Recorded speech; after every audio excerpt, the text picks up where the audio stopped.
The GWC-3200 guardrail net welding production line, newly developed, designed, and produced by Yizhou Technology, consists of a blanking mechanism, a welding mechanism, a bending mechanism, a mesh pulling mechanism, and a manipulator stacking mechanism.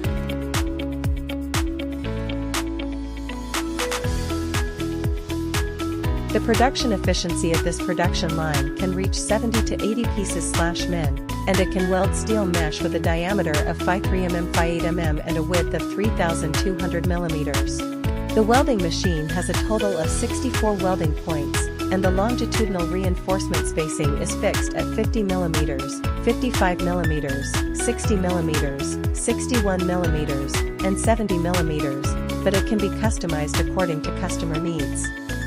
The spacing between crossbars can be interactively input through the screen, which can adapt to the needs of changing meshes of multiple specifications, greatly improving production efficiency and reducing labor costs.